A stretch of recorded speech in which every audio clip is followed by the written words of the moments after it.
welcome to NDTV's World Report. Let's start with a 32-year-old Indian techie who was shot by the police in California after he allegedly stabbed his roommate with a knife earlier this month, even as his family alleged racial discrimination and demanded a thorough probe into the circumstances that led to his death. In a statement, the police has gone on to say that Muhammad Nizamuddin this is from Telangana. He was shot after he was found inside his residence in Santa Clara. This is in California. This was, he was there with a knife on the 3rd of September. He was also found pinning down his roommate, who had sustained several injuries. The police said that they were responding to a 911 call about a stabbing incident inside the house and a purported altercation that took place between Nizamuddin and his roommate that had escalated, leading to the attack. That is when the police shot at him. In fact, they were trying to rush him to the hospital, but he died on the way, while the roommate is the one who is now getting treatment at the hospital. The family has gone on to say that he faced racial discrimination. He's the one who called the police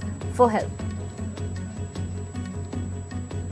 Morning at approximately 6:18 a.m., officers responded to a 911 call. As officers were responding to the location, they received information that the situation had escalated, and the suspect was now stabbing the victim. The officers saw 4 people in the hallway, including the suspect who was straddling the victim, effectively pinning the victim to the ground. The officer attempted to de-escalate the situation with verbal commands, but the suspect ignored the commands and raised their arm holding the knife to a striking position above the victim. When the officer saw the suspect's hand holding the knife come down towards the victim, the officer shot 4 times, striking the suspect with all 4 of the shots. Now, amid the bonhomie that was seen between Donald Trump and Modi that was back on display online, here is the mixed messaging as far as Donald Trump is concerned, who says that he imposed sanctions on India to help end the war between Russia and Ukraine, while simultaneously stating that he's very close to New Delhi, extremely close to the Prime Minister of India, that is Prime Minister Modi, and that this was really, taking place at a press conference when he was questioned about countries that continue to buy oil from Russia. And that is something that he's gone on to talk about, saying that because India continues to buy oil, which is why those sanctions continue to be in place. Vishal Vivek, my colleague, joining us in order to get us the latest on this. Vishal, take us through, what does one make of this mixed messaging? On one side, he's my good friend, I'm very close to New Delhi. There have been that round of talks with the chief negotiator here from Washington, was here in the national capital in Delhi. What does this messaging really mean, the latest that we're seeing from Donald Trump? Well, that seems to be a question that no one has an answer to, because Trump has been, towing the same line for a while now, where one time he speaks that Modi is his best friend, his good friend, but on the other hand criticizes him and also goes on to say that they've sanctioned him. So it's a typical flip-flop situation as far as the Trump administration's foreign policy is concerned. They continue to switch from one side to the other continuously. It remains to be seen what this really means, because he is also trying to arm twist Russia into accepting some new deal. So all of that has been playing in the background, but so far the promise that he had made to stop the Ukraine war within a day of him joining the office, that is still unfulfilled, and that is why he seems to be riled up. He seems to be arm twisting his allies, his foes. All of that has sort of changed US foreign policy as well. So he seems to be confused at the moment as to what to do exactly. So all of that seems to be playing out, but he is also careful about not damaging the old ties with India that seemed to be hitting rock bottom just a few days ago. Now they have gotten back on track, so he's also trying to assuage the damage done before. So that's all we can say about Trump at the moment, but nobody knows what he'll do next. Right, thank you so much, Vishal, for getting us the very latest. And staying with news of US President Donald Trump, who went on to say that he believes Russia's war on Ukraine could end if Europe tightened the financial screws on China. Trump said that if Europe would take economic action, which he said could be whether it's sanctions or tariffs, and that would probably maybe force an end to the war. Trump expressed the belief that ending the war in Ukraine also depends on China, as Beijing has influence, and that influence is over the Kremlin. Now, the Taliban government has ordered the removal of books written by women from Afghanistan's university curriculum as part of a new order banning the teaching of human rights and sexual harassment. Authorities have said that 680 books had been deemed of concern for containing content against Sharia and Taliban policies. Among them were 140 to be precise, 140 authored by women, including scientific works such as Safety in the Chemical Lab. Universities have also been instructed to drop 18 subjects in total, with the Taliban official claiming that they were in conflict with the principles of Sharia and the system's policy. The move is the latest in a series of sweeping restrictions imposed by the Taliban since reclaiming power 4 years ago. Let's just also get you more news in regard to Donald Trump claiming that his Russian counterpart let him down during the process of solving the war with Ukraine. UK Prime Minister has also critiqued Putin and said that he showed his true face. This is his true face with his biggest attack since the invasion. Addressing a joint press conference, this has taken place in the United Kingdom. And of course, the Starmer there at Chequers, he confessed that even though he thought that the Russia-Ukraine war would be the easiest one to solve, it was not the case. However, he said that he will ultimately resolve it. That is what Donald Trump has now said. The one that I thought would be easiest would be because of my relationship with President Putin, but he's let me down. He's really let me down. It was going to be Russia and Ukraine, but we'll see how that turns out. But that turned out to be, I thought it might be among the easiest of the group. But we had settled just about every conflict, and as you know, we're working very hard on Israel and Gaza. All that's happening over there. Complex, but it's going to get done. It'll all get done right. And likewise, Russia and Ukraine will get done. In recent days, Putin has shown his true face, mounting the biggest attacks since the invasion began, with yet more bloodshed, yet more innocents killed, and unprecedented violations of NATO airspace. These are not the actions of someone who wants peace. So we've discussed today how we can build our defences further, support Ukraine, and decisively increase the pressure on Putin to get him to agree a peace deal that will last.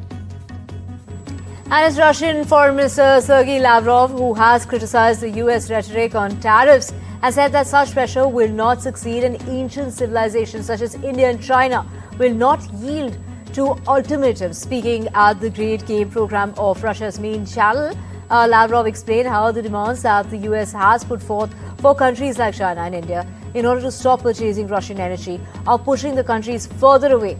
It forces them to look into, to be looking for new energy markets as well as new resources and forces. And that is something that's forcing them to pay more. That is what the Russian minister has said.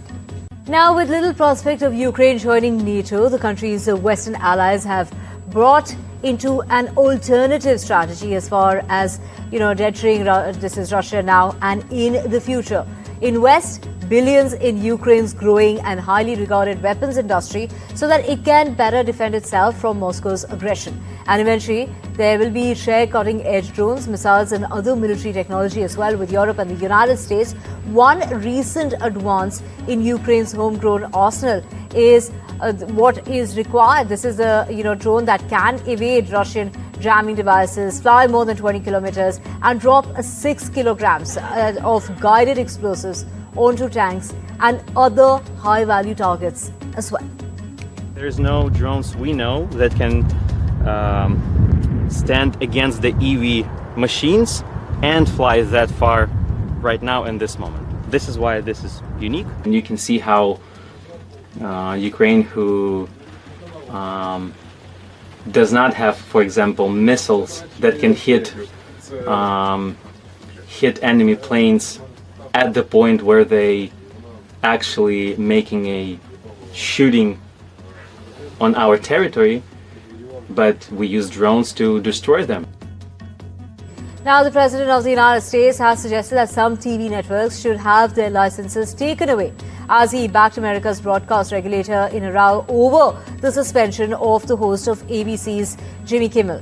Now, the Disney-owned network has announced that This is, with the network pulling the comedian off air indefinitely amid a backlash over his remarks about the murder of conservative influencer Charlie Kirk, who we do know has ties with Donald Trump and the close ally of Donald Trump, who died last week. Now, this is Kimmel suggesting that the suspect was a MAGA Republican, although authorities in Utah have said that the alleged gunman was, in fact, he was with leftist ideology. So therefore, of course, the comments that were made which was, of course, on his comedy show. This is all to be taken with a pinch of salt, but got him into a lot of trouble.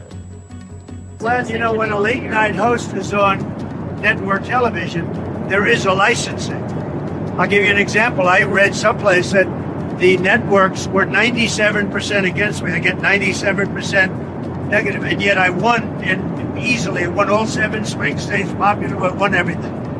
And if they're 97% against, they give me only bad publicity or press. I mean, they're getting a license. I would think maybe their license should be taken away. And a protest was held outside of Jimmy Kimmel's Hollywood studio, ABC, which has aired the late night show since 2003 for over 20 years. Now that show that has been suspended, this is something that's going to be going on. The plug has been taken off, and of course, this is going to be indefinite as far as when can we see Jimmy back on that network. Well, he has offers from other networks, is what we're hearing. But of course, it is the FCC chairman, Brendan Carr, calling those comments truly sick, and has said that his agency has a strong case for holding Kimmel, that is the network, the parent company, that's Walt Disney, accountable for spreading misinformation.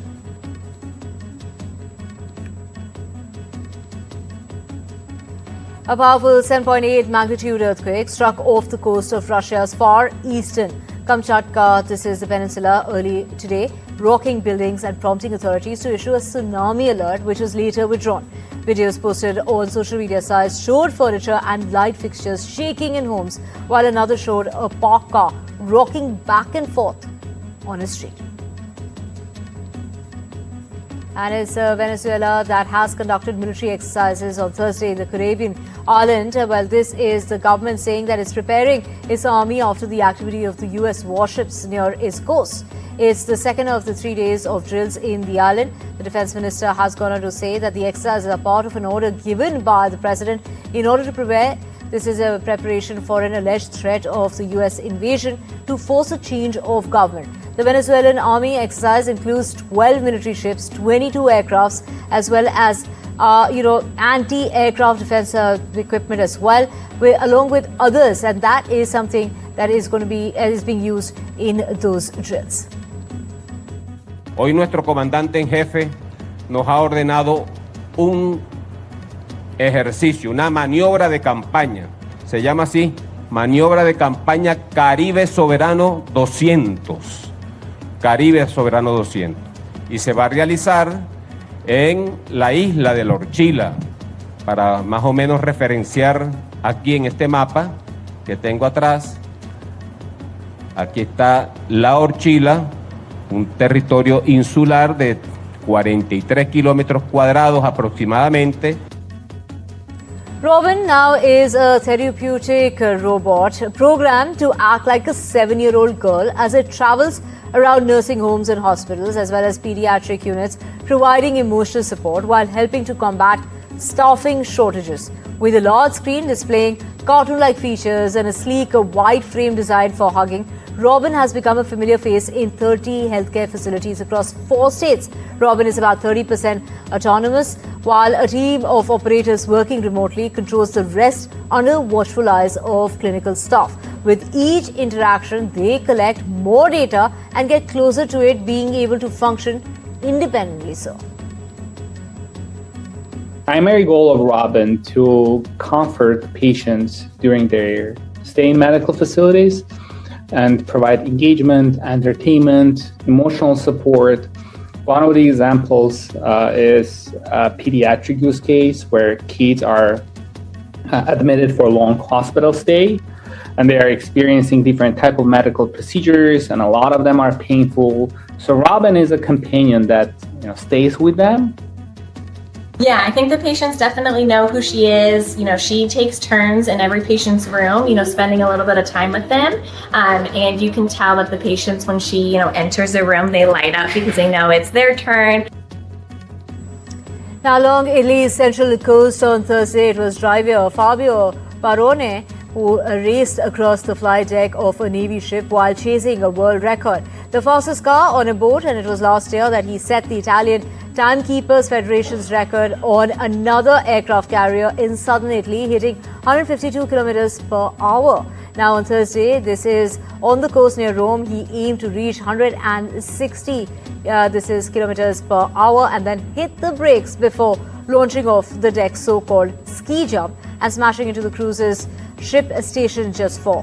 Now the race engineer in fact went on to say that he wasn't sure that the record was going to be attained or not. Pensi subito alla concentrazione, ti accorgi di fare il record solo a metà strada. Sai se la macchina è partita bene, sai che arrivi bene. Se parti male, arrivi male. La frenata com'è andata? Credo un po' al limite, ma siamo arrivati su ski jump, ma va bene. Sensazioni al momento della frenata? No, pensi solo al tuo conto.